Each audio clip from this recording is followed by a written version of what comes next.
My name is Ashok Ojha. I am the Program Director of Yuva Hindi Sansthan, New York University, Fulbright Hayes Group Project Abroad, Hindi Curriculum Development Project for 2024. This project is sponsored by the Department of Education, United States, and their International and Foreign Language Office. The mandate that I have is we have to give some training and a skills improvement of language teachers. In our case, it is Hindi. Language teachers must have the cultural background in a very robust way about the culture where the language originated. Myself and my academic consultant, Professor Gabriela Nikileva of New York University, decided that create a thematic proposal. And the theme was that we decode stories from the ancient monuments and historical sites.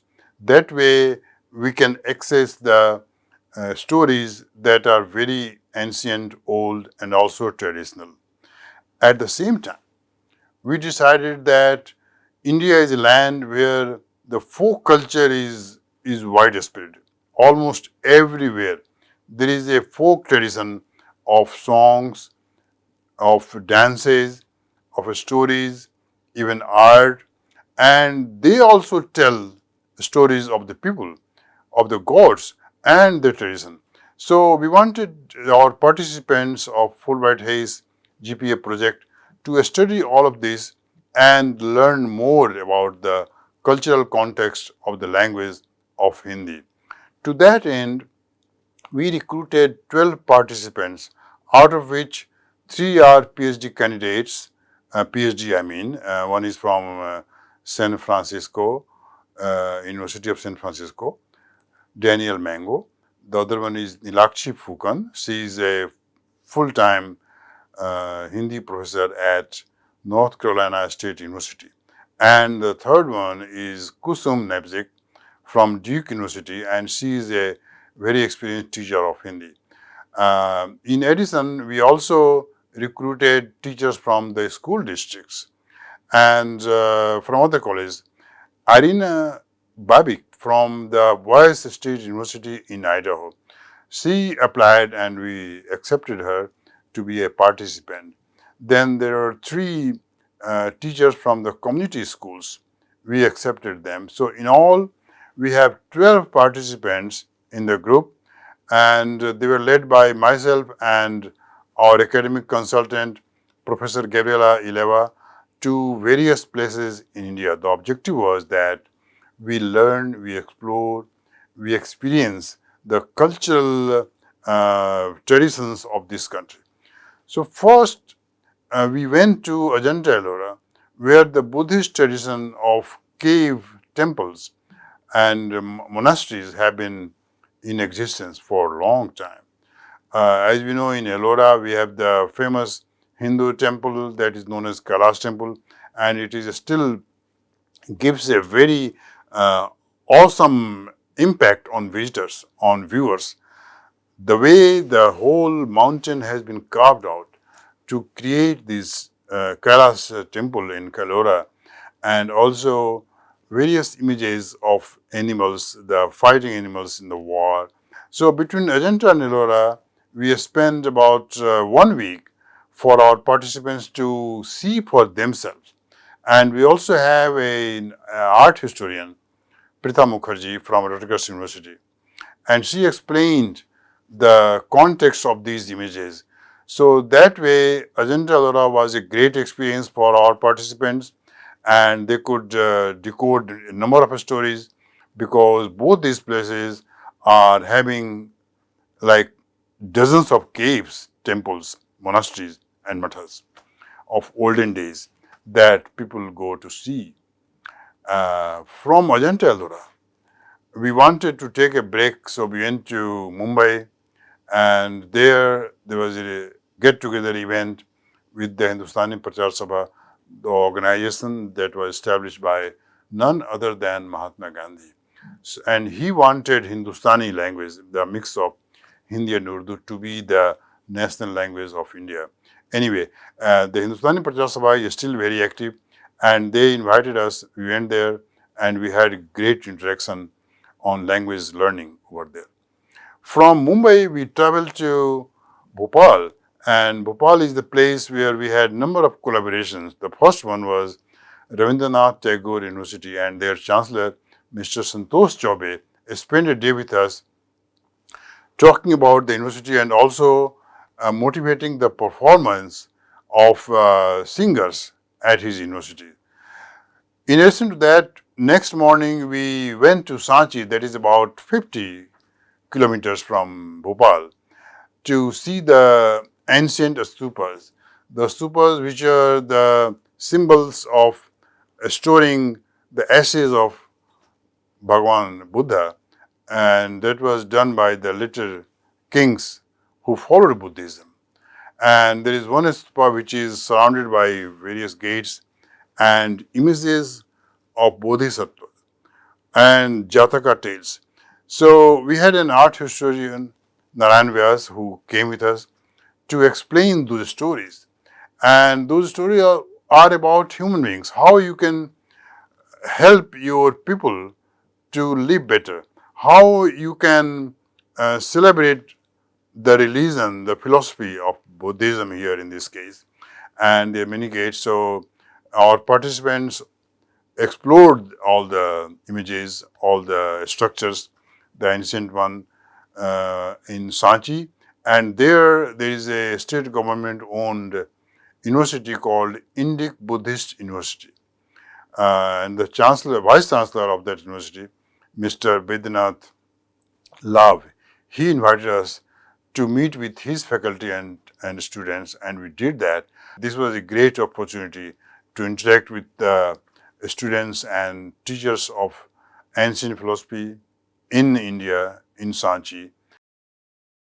We also visited Bhimbedka, 40 miles from Bhopal, which is a World Heritage Site where we could see drawings made by the prehistoric human beings.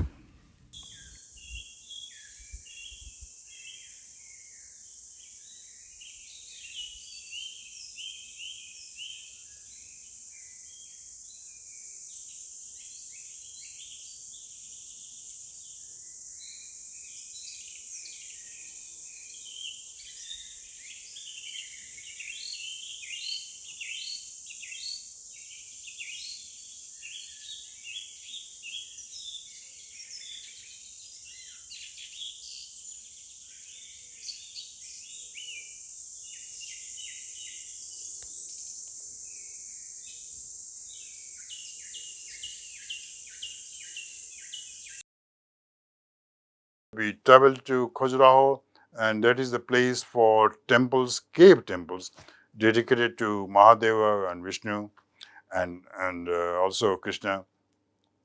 And in Khajuraho, we also visited neighboring villages, and the local instructor, Professor Parmar, he guided us, and we could witness the life of people, also people who live in the villages.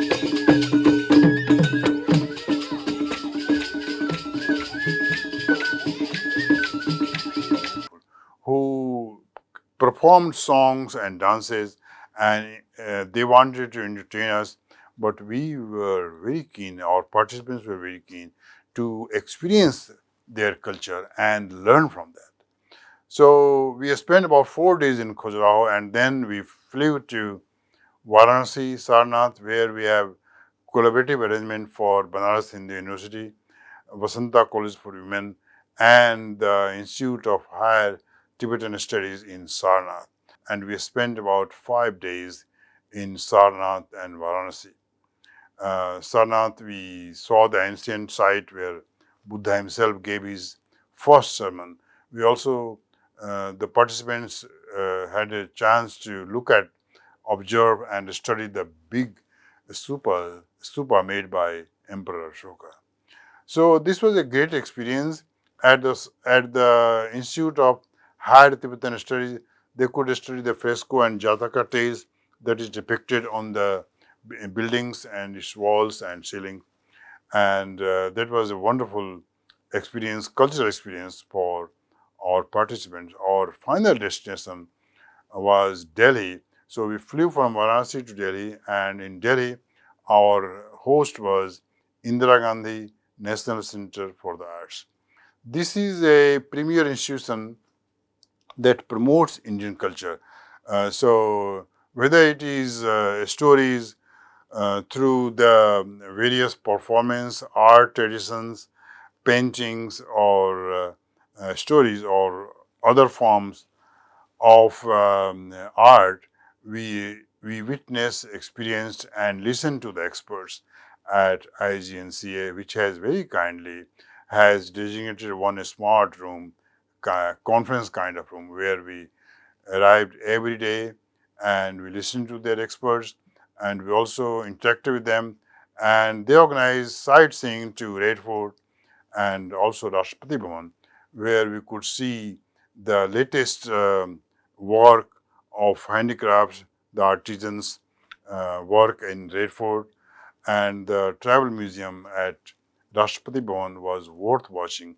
That gave you overall perspective of the Indian culture, which is thousands of years old and never interrupted, very strong, and it gives a very correct and very robust kind of backdrop of the tradition that we inherit in this country since the before Christ days, since Buddha's. And we completed our 1 month project, a study tour project in Delhi. And today, March 30th, everyone is going back to USA, and it has been a wonderful experience. And I thought we have enough material that will be used by these participants in phase 3 of the program to develop their final material, final teaching material to educate children of tomorrow, to educate whoever wants to learn about Indian culture and Hindi language. So we have a varieties of themes, diverse teaching material collected by the participants that are going to be used to create documents for teaching in the schools and colleges and for even community schools, so that when you learn Hindi tomorrow, you have a very strong knowledge and skills of the socio-cultural perspective from India. And we are following the actual guidelines, and our goal is that we have to observe the proficiency guidelines that talk about the strong relationship between culture and the language.